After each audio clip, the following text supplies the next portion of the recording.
Yeah, I mean, thank you.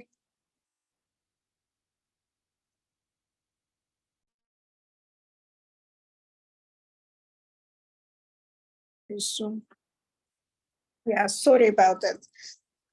So he asked Hushai to join the Avshalom's camp, the rebellion camp, and he asked him to give Avshalom another advice. So Hushai joined the camp posing as the supporter of Avshalom. And he actually told him the opposing advice. He said, oh, no, let's not rush. Let's not be in a hurry. Let's just wait. Let's gather more forces. Let's gather more supporters. And then for sure we will be successful. And he was more convincing. So Avshalom actually took Hushai's advice and said, okay, we will wait, but it gave King David actually more time to recover from the shock and collect his own forces and eventually squish the rebellion. So eventually Avshalom was killed in the battle. The rebellion was squished. And King David was absolutely devastated because even though Avshalom rebelled against him, it was still his son. And he mourned for him not as the rebel, but he mourned for him just as his son. With regards to Ahithophel, he realized that he lost everything. He was counting so much on Avshalom's rebellion and that it will bring him to power. And he realized that his role was in the rebellion was so prominent that he could not count of any mercy. So eventually he committed suicide. But before he committed suicide, so it's the person who basically turned from a chief advisor to the traitor, from the person who was highly counted by everybody, respected by everybody, who had everything at his fingertips, a power, a status, deep respect, he ended up taking off his own life. But before he did it, he left a very interesting, on the surface, strange advice for his family members. 3 things he told them before he took his life. Do not get involved in conflicts. That was the first thing he said. The second, do not rebel against David's house. And the third one, when the weather is nice on Shavuot, plant wheat. So what kind of advice is that? What kind of underlying theme for these 3 things? The first 2, at least we could understand. First of all, number 1, do not get involved in conflicts. And number 2, do not rebel against David. Sounds redundant. It's pretty much, you would think on the first surface, it's pretty much one and the same. Number 2, at least we can understand that the first 2 comes from Ahithophel's bitter experiences. He rebelled against David, he lost everything, and of course now he was advising his children not repeat his sad past, his sad mistakes. But what about the third advice? Why is it all of a sudden it seems out of place in here, and why is all of a sudden Ahitophel is turning to the agricultural advanced plant wheat when the weather is nice on Shavuos? What's that is all about? So before we answer these questions, it would be very interesting to go back to the Mishnah when it was saying that King David learned only 2 things from Ahitophel, and he still respected it. So what were 2 things that King David learned from Ahitophel?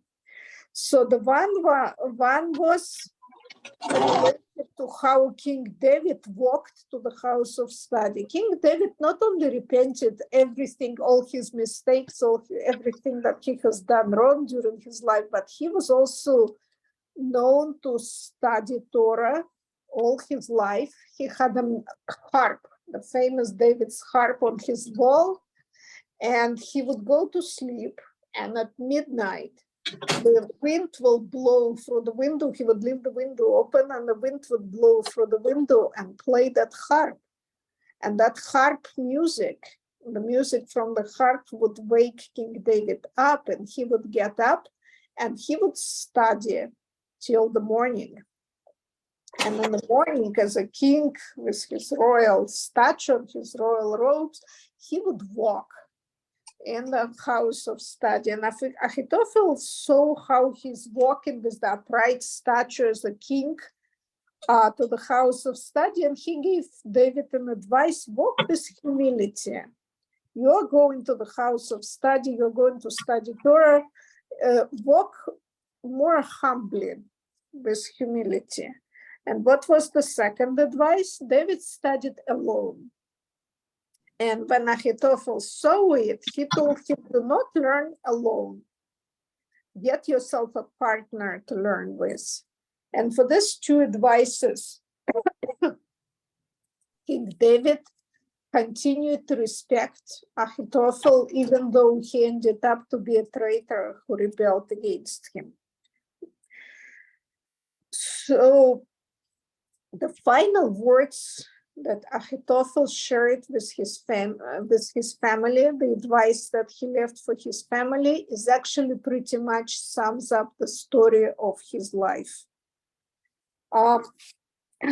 We know in the modern psychology that in the human pursuit for self-actualization, for growth, there are basically three things that constitute the human ambition, the human creativity, the human quest for growth. One is defined, and all three things, by the way, modern psychology is not discovering anything new, it's only catching it up. These things already been defined in the ethics of our fathers in Pirkei Avot. Pirkei Avot refers to those three things as three crowns, and it calls it the crown of priesthood, the crown of wisdom, and the crown of royalty. So, or in other words, it calls it the crown of Torah. That's how the crown of wisdom called in the Pirkei Avot, and then the crown of priesthood and the crown of royalty. So the question is, how does it relate to us and to our own pursuits for the self-development and self-actualization? So in the modern terms, the crown of Torah refers to the search for wisdom. As we know, the Torah is the source of all wisdom. So it refers to the pursuing the crown of Torah refers to the human search for wisdom, discovery, knowledge, not only the wisdom in Torah, but the worldly wisdom, which also part of Torah. The crown of priesthood is referring in the art of spirituality. This is the human search for personal, psychological, and spiritual growth. This is the maturity, emotional and intellectual, looking for growth, for authenticity. And the third one is the crown of royalty. And this refers to the intellectual, to the leadership, to the power of human to be leaders. Now, the question is, how do you pursue? It's a normal human pursuit, as the Pirkei Avot tells, the now modern psychology tells us to pursue all these three paths. But the question is how you pursue them. And as the Robert Frost was saying, there are two roads diverse in the forest. So the question is, which road in the woods do we take to pursue all these normal aspects of human development? And this is the essence of the advice Ahithophel gave to his children, to his family, based on his own experience. The first advice, do not get involved in conflicts. And that refers to the attitude to the crown of priesthood, to the pursuit of spirituality. How so? Well, we're going to read in a few parshiot down the road about the rebellion of Korah, who rebelled against Moses, and the earth basically swallowed him up. Who was Korah? Korah was actually from the Levite family. He was from the priestly family, and he was extremely learned person. He was extremely spiritual person. But unlike Moses, who is described as someone being very humble, Korah possessed the arrogance, and that arrogance was the one that drove him to rebel against Moses and Aaron. So when Ahithophel gives this advice for the crown of priests, do not get involved in conflicts, he refers to the fact that the ego, the arrogance, would drive person to search conflict when priests were supposed, to bring peace. Like we know the Aaron, who was the Kohen, right? He was considered the man of peace. He was bringing peace between people.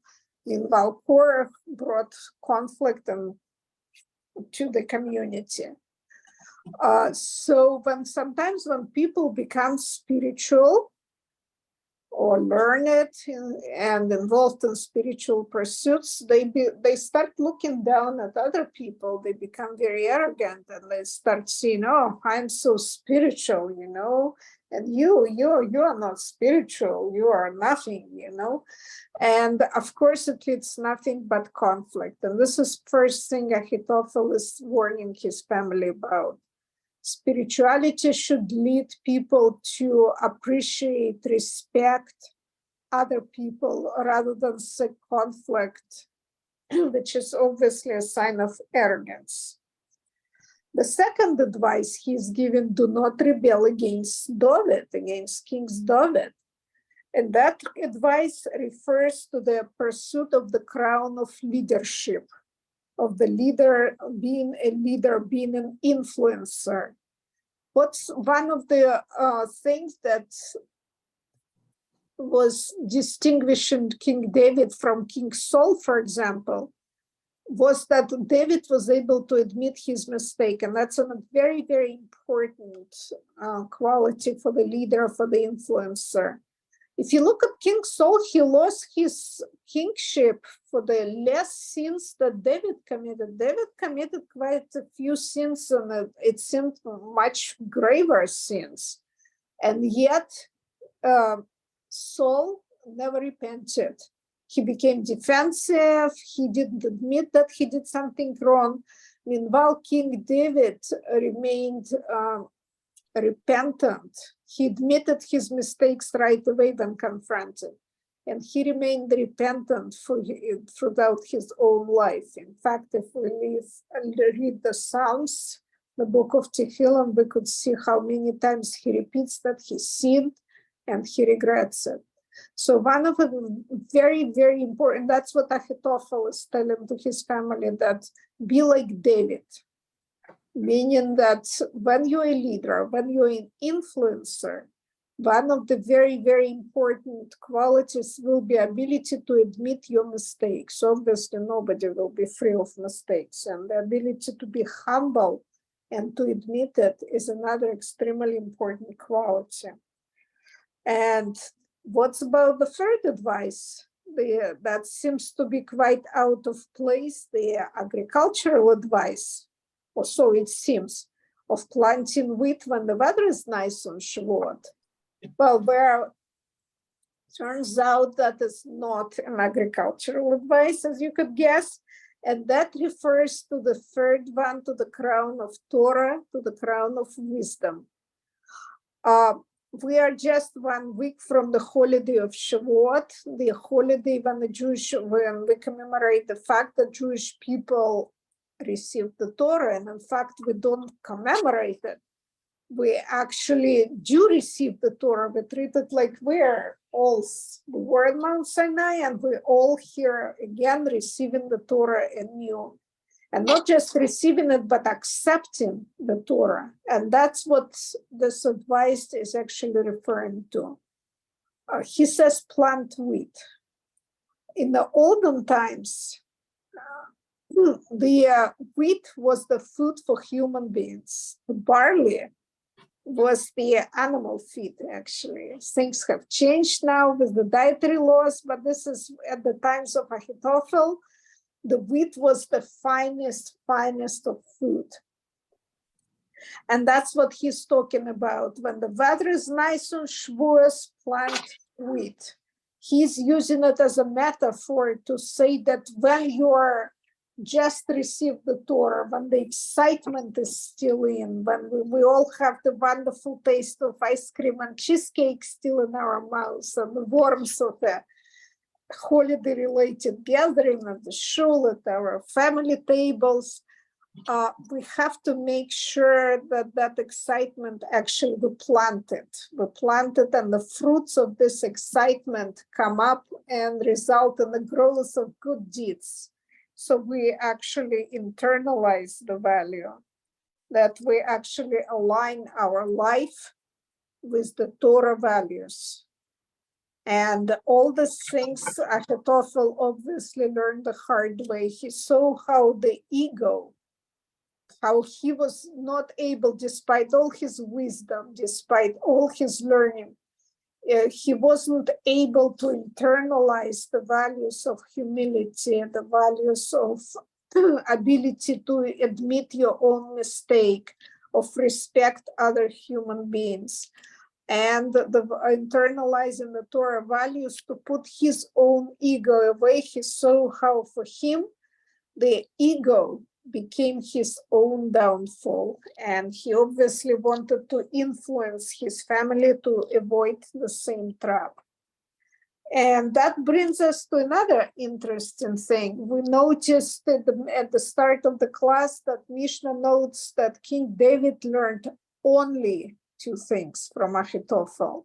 And we wondered how come. As the chief advisor, he certainly should have taught David way more than only 2 things. Well, that only is there for a purpose to show us that the ego is limited. It's limiting the person. When the people are ego-driven, it limits their ability. It limits their ability to learn. It limits their ability to perceive wisdom from other human beings. And it limits their ability to teach as well.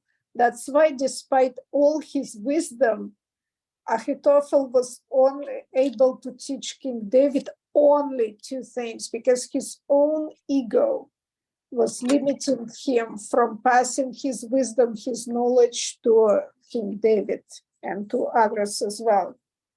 And that's what he tried to correct at the end of his life, when he tried to share the learnings of his life, something he learned hard way, to his family. And he was trying to impart of them that the wisdom also, it has to come with humility.